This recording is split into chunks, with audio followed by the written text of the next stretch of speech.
बिस्मिल्लाहिर्रहमानिर्रहीम। आज हम पढ़ते हैं intake of carbon dioxide and water by the plant, page 135 के प्लांट्स किस तरह कार्बन डाइऑक्साइड और वाटर वो जो है एब्जॉर्ब करते हैं वाटर को और कार्बन डाइऑक्साइड को, उसके बाद किस तरह वो यूटिलाइज होता है फोटोसिंथेसिस के दौरान। CO2 means carbon dioxide is present in the air and it is one of the raw material for photosynthesis। हवा में कार्बन डाइऑक्साइड मौजूद है, कितना है 0.03% मौजूद है।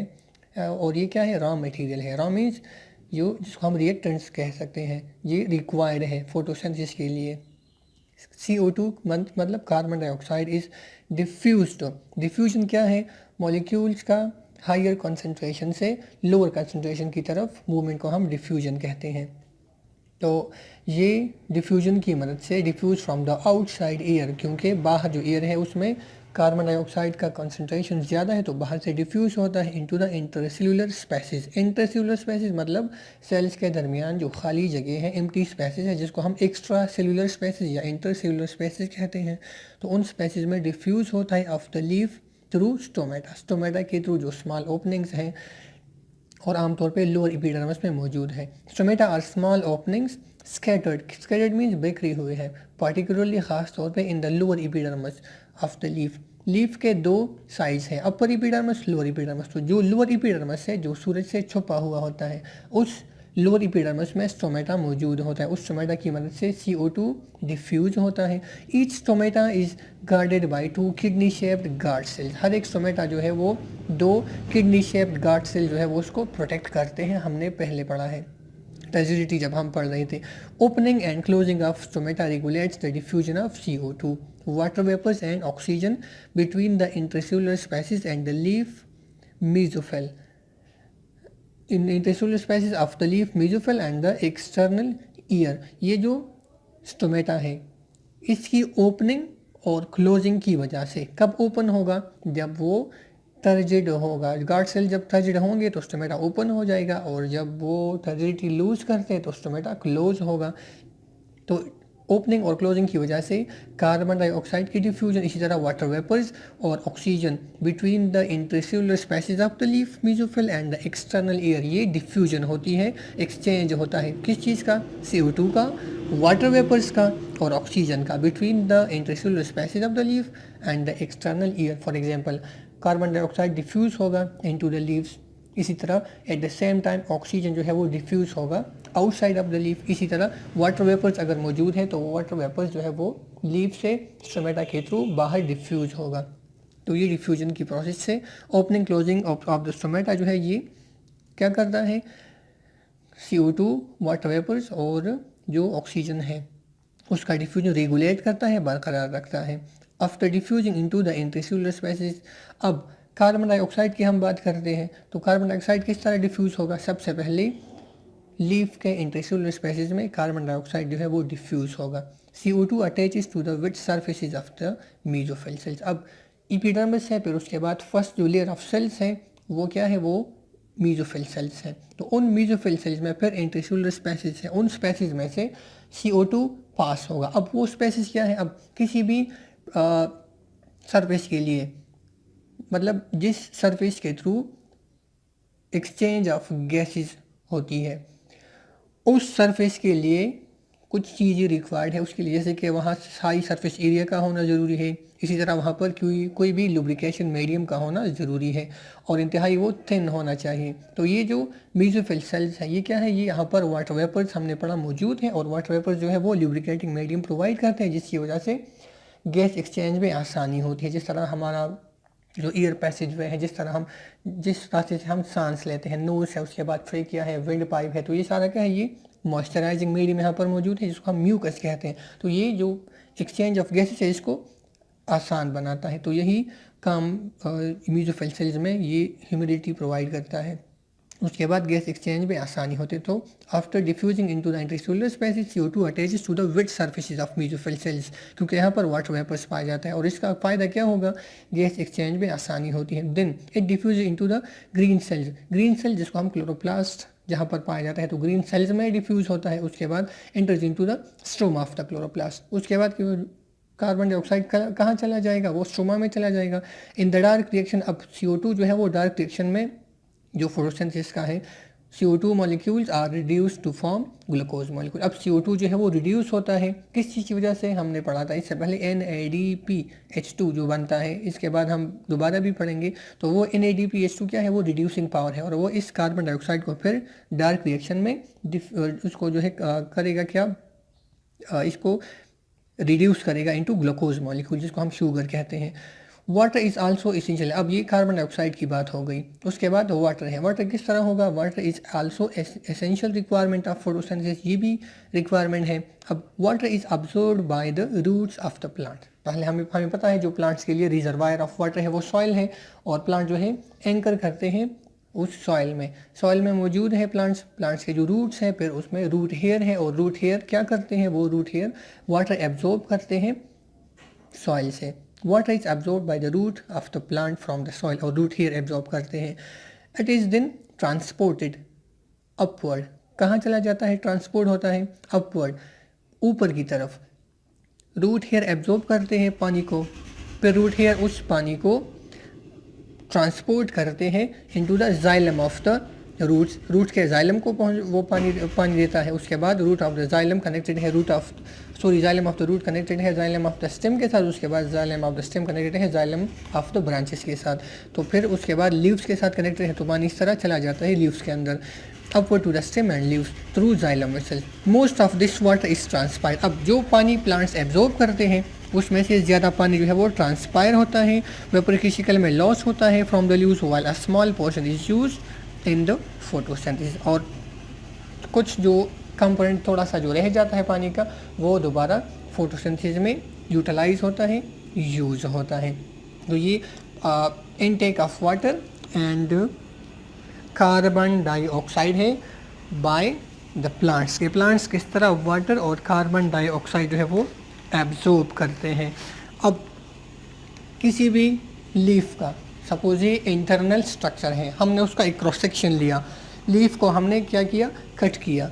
सपोज हमारे पास ये एक लीफ है, ये एक प्लांट है, और उसका लीफ का हमने क्या लिया, एक ट्रांसवर्स हमने सेक्शन लिया। अब ये लीफ हमने इसको कट किया, और यहाँ पर हम इसको माइक्रोस्कोप में ऑब्जर्व करते हैं, इसको हम स्टडी करते हैं। तो ये एक internal structure of the leaf हमें नज़र आता है इस तरह। सबसे पहले आपको नज़र आता है ये जो रेड कलर में है, इसको हम कहते हैं ये क्या है, ये है क्यूटिकल ऑफ द लीफ। क्या है, क्यूटिकल है। क्यूटिकल क्या है, ये एक सॉरी ये एक वैक्सी लेयर है। क्या है, वैक्सी लेयर है। और ये क्या करता है, it prevents loss of water, transpiration को प्रिवेंट करता है कि too much loss of water ना हो। तो ये वैक्सी लेयर है, और वैक्स जो है पानी उसकी मदद उसमें से पानी बाहर नहीं आ सकता। तो ये क्यूटिकल लेयर है, प्रोटेक्टिव लेयर है, और it prevents loss of water. उसके बाद हमने पढ़ा फर्स्ट जो अपर जो लेयर आता है, ये अपर लेयर, इसको हम कहते हैं ये इपिडर्मस है, लेकिन ये आउटर सरफेस है, अपर सरफेस है, ये ऊपर वाला है, तो इसको हम कहते हैं अपर इपिडर्मस। ये है अपर ऊपर वाला, ईपी का मतलब है आउटर मोस्ट, और डर्म का मतलब है लेयर या स्किन। तो ये अपर इपिडर्मस हो गया। उसके बाद नेक्स्ट जो लेयर है, ये तमाम सेल्स जो मौजूद हैं इनको हम क्या कहते हैं, ये हमारे पास है मीजोफेल सेल्स। मीजोफेल सेल्स है। मीजो का मतलब है मिडल, दोनों अपर और लोअर एपिडर्मिस के दरमियान है, और फाइल का मतलब है ये लीफ है। दोनों मीजोफेल सेल्स है, दोनों सरफेसिस के दरमियान मौजूद है। तो ये मीजोफेल सेल्स हो गई। अब इन मीजोफेल सेल्स में हमने क्या पढ़ा कि यहाँ पर इंट्रासेल्युलर स्पेसीज मौजूद है। अब इंट्रासेल्युलर स्पेसीज मौजूद है इसमें, तो कार्बन डाइऑक्साइड डिफ्यूज होगा, अंदर चला जाएगा। ये हमारे पास क्या है, ये है लोअर एपिडर्मिस, ये लोअर एपिडर्मिस है। इस तरह लोअर एपिडर्मिस में भी मीजोफेल सेल्स, यहाँ पर भी इस साइड से मीजोफेल सेल्स मौजूद है, पूरा जो है ये कवर है। दरमियान में ये क्या है हमारे पास, ये जाइलम और फ्लोएम वास्कुलर बंडल है, ये यहाँ पर मौजूद है। जाइलम जिसको हम कहते हैं जाइलम और फ्लोएम, ये वास्कुलर बंडल हो गया। उसके बाद हमने पढ़ा ज़्यादातर जो है लोअर एपिडर्मिस पे क्या है, ये लोअर एपिडर्मिस पे स्टोमेटा है, आपको नज़र आ रहा है, ये स्टोमेटा है। और स्टोमेटा सपोज ये हमारे पास ओपनिंग है, स्मॉल ओपनिंग है, और हमने क्या पढ़ा, this small opening is guarded by two bean shape या किडनी शेप्ड सेल्स, और उन बीन या किडनी शेप्ड सेल्स को हम क्या कहते हैं, उनको हम गार्ड सेल्स कहते हैं। तो ये दो गार्ड सेल्स हैं, ये दोनों क्या है, ये गार्ड सेल्स है, और ये दरमियान में क्या है, ये स्टोमेटा है जिसको हम कहते हैं ये एक स्मॉल ओपनिंग है। तो इस स्टोमेटा की मदद से diffusion of gases CO2 like CO2, oxygen, water vapours वगैरह, उसकी डिफ्यूजन होती है। अब गार्ड सेल्स ये रेगुलेट करते हैं स्टोमेटा की ओपनिंग और क्लोजिंग को। गार्ड सेल्स जब टर्जिड होंगे, स्वेल्व होंगे, तो स्टोमेटा ओपन होगा, इनसे पानी निकल जाएगा अगर, तो फिर ये स्टोमेटा को उस स्टोमेटा के ऊपर आएंगे, और फिर स्टोमेटा जो है, जो ओपनिंग है वो क्लोज हो जाएगा, बंद हो जाएगा, तो ये स्टोमेटा हो गया। अब ये इंटरनल स्ट्रक्चर है। CO2 किस तरह डिफ्यूज़ होगा, सपोज़ ये हमारे पास एक्सटर्नल जो इन्वायरमेंट है, एटमॉस्फेयर है, ये CO2 मौजूद है, कितना है, नॉर्मली 0.03% हमारे एटमॉस्फेयर में कार्बन डाइऑक्साइड का लेवल है। अब ये कार्बन डाइऑक्साइड जो है हमने पढ़ा, ये डिफ्यूज़ होता है किस में, ये लीफ के अंदर डिफ्यूज़ होता है। यहाँ पर ये स्टोमेटा मौजूद है, तो ये CO2 डिफ्यूज़ होगा स्टोमेटा की मदद से। डिफ्यूजन क्या है, movement of molecules of a substance from region of lower concentration towards the region of higher concentration, इसको हम डिफ्यूजन कहते हैं। तो डिफ्यूजन की मदद से CO2 स्टोमेटा के थ्रू डिफ्यूज हुआ। अब ये चला जाएगा म्यूजोफिल सेल्स के अंदर, हमने पढ़ा यहाँ पर क्या है, ये CO2 पहुँच गया म्यूजोफिल सेल्स के अंदर, और फिर ये म्यूजोफिल सेल्स क्या है, ये वेट है, क्या है, यहाँ पर वाटर वेपर्स मौजूद है, क्योंकि यहाँ पर आसपास हमने लिखा है ये जाइलम और फ्लोएम है। तो जाइलम क्या करता है, एब्जॉर्ब्स वाटर। अब जाइलम वाटर एब्जॉर्ब करता है, तो यहाँ वाटर ड्रॉप्स मौजूद है, और इन सेल्स के साथ वो इस तरह सेल्स में वाटर के ड्रॉप्स मौजूद हैं, तो ये ह्यूमिडिटी मतलब लुब्रिकेटिंग मीडियम प्रोवाइड करता है। अब इन वेट सेल्स में से पास होकर कहाँ चला जाता है, वेट सेल्स में से पास होने के बाद ये चला जाता है ग्रीन सेल्स में, और फिर स्ट्रोमा ऑफ क्लोरोप्लास्ट में चला जाता है। ग्रीन सेल्स जो हम कहते हैं जहाँ पर फोटोसिंथेसिस का प्रोसेस होता है, उन ग्रीन सेल्स में चला जाता है। आप सपोज यहाँ पर इन म्यूजोफिल सेल्स में से हमने किसी एक सेल को इनलार्ज किया, म्यूजोफिल सेल्स है, और इनमें से हमने यहाँ पर एक सेल हम इनलार्ज करते हैं, ये एक म्यूजोफिल सेल है, एक यहाँ पर बड़ा वैक्यूल भी मौजूद है, सपोज ये एक वैक्यूल है, और उसके बाद ये इस सेल का न्यूक्लियस है, और क्लोरोप्लास्ट यहाँ पर मौजूद है। ये हमारे पास सपोज ये क्या है, ये क्लोरोप्लास्ट है, दिस इज कॉल्ड क्लोरोप्लास्ट। ये वैक्यूल हुआ और ये न्यूक्लियस हुआ। Nucleus slightly towards one side है, क्योंकि हमने पढ़ा था कि एक वैक्यूल मौजूद है जो बड़ा है, उसकी वजह से जो प्लांट सेल है उसका nucleus slightly towards one side है। अब इस क्लोरोप्लास्ट को मैं इनलार्ज करता हूँ, अब CO2 डिफ्यूज हुआ, इस ग्रीन सेल में पहुँच गया, यहाँ पर CO2 पहुँच गया। अब हमने पढ़ा था ग्रीन सेल्स में चला जाता है, उसके बाद पहुंचता है स्ट्रोमा ऑफ द क्लोरोप्लास्ट में। तो क्लोरोप्लास्ट हमने पढ़ा था डबल मेम्ब्रेन, एक सिंपल सा स्ट्रक्चर हम बनाते हैं जल्दी। ये डबल मेम्ब्रेन जो है ये स्ट्रक्चर है, ऑर्गेनल है, प्लांट्स के अंदर पाया जाता है। अब ये क्लोरोप्लास्ट मौजूद है, आउटर मेम्ब्रेन है ये आउटर मेम्ब्रेन, और यहाँ पर उसके बाद ये इनर मेम्ब्रेन, ये इनर। डिटेल स्ट्रक्चर हमने ऑर्गेनल्स में पढ़ा है, प्लास्टिड और उसका स्ट्रक्चर। इस डबल मेम्ब्रेन स्ट्रक्चर में इस तरह स्मॉल सेक्स लाइक स्ट्रक्चर मौजूद है जिनको हम कहते हैं थाइलेकॉइड और इसको हम ग्रेना भी कहते हैं। ये स्टेक्स या बंडल्स हैं इस तरह, और इन बंडल्स को हम कहते हैं ये हमारे पास क्या है, थाइलेकॉइड है या ग्रेनम है। और फिर ये थाइलेकॉइड या ग्रेनम जहाँ पर मौजूद है, सस्पेंडेड है, वो एक स्ट्रक्चर है, उसको हम कहते हैं ये स्ट्रोमा है। ये हमारे पास रेड कलर में जो मैंने मेंशन किया क्या है, ये स्ट्रोमा ऑफ द क्लोरोप्लास्ट है, ये स्ट्रोमा है। इसी तरह इसका एक जब हम एक सेक की बात करते हैं, ये एक स्ट्रक्चर, तो इसको हम कहते हैं ये हमारे पास थाइलेकॉइड है। ये क्या है, थाइलेकॉइड। और फिर जो कंप्लीट बंडल है, कंप्लीट बंडल को हम कहते हैं ग्रेना। तो ये कंप्लीट बंडल ग्रेना है, और इसमें से एक स्टेक को अगर हम कहते हैं, एक स्टेक हम लेते हैं तो वो थाइलेकॉइड कहलाता है। अब थाइलेकॉइड का जो मेम्ब्रेन है, सपोज ये एक थाइलेकॉइड में मज़ीद एनलार्ज करता हूँ, अब ये एक थाइलेकॉइड है, तो ये थाइलेकॉइड का जो मेम्ब्रेन मौजूद है यहाँ पर, फिर क्लोरोप्लास्ट जो मतलब जो ग्रीन पिगमेंट है वो फिर यहाँ पर पाया जाता है। ये उसमें क्या है, ये वो ग्रीन पिगमेंट है किस चीज़ के अंदर, क्लोरोफिल जिसको हम कहते हैं। ये क्या है, ये क्लोरोफिल हुआ। थाइलेकॉइड के अंदर एक थाइलेकॉइड का हमने लिया, ये उसके मेम्ब्रेन के अंदर क्लोरोफिल मौजूद है। अब CO2 डिफ्यूज होता है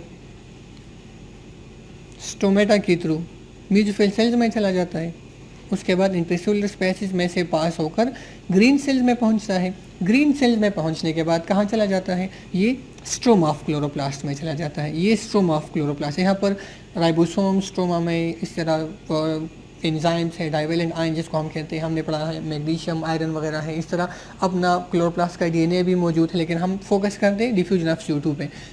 तो ये CO2 यहाँ चला जाता है, और हमने क्या पढ़ा, ये CO2 फिर डार्क रिएक्शन में यूटिलाइज होता है, और इस CO2 से क्या बनता है, ये रिड्यूस होता है इनटू शुगर या कार्बोहाइड्रेट्स। इसके बाद हम मैकेनिज्म ऑफ फोटोसिंथेसिस में डिटेल में पढ़ेंगे।